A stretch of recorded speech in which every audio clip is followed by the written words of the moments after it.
Plan చేద్దాం.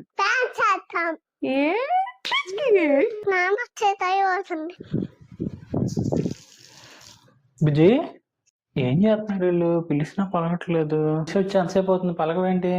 మహారాజు గారు వచ్చారని హారతి పళ్ళని తీసుకుని హారతి ఇవ్వటానికి ఎదురొస్తాము. పిలిస్తే పలకటానికి మహారాజులు ఎందుకు లేండి? ఈ ఆకలి అవుతుంది బుజ్జి, ఏమైనా ఉంటే కాదు తీసురా. ఏమైందమ్మా? అమ్మతో ఎందుకు గొడవ? అమ్మకంతా దూసుకుంటే సరేనా బుజ్జి? పొద్దున్న డ్రెస్ ఏదో అన్నావు, రా చూద్దాం. డ్రెస్ అనగానే మెరుపుతీగ వచ్చినట్టు వచ్చేది, తింటా కింద తీసుకురావే. డ్రెస్ అన్నావుగా, సర్లే ఆ ఫోన్ ఇవ్వు, బుక్ చేస్తా. ఓకే. బిల్లు ఆసిపోతుంది, ఇదిగో బుక్ చేశాను.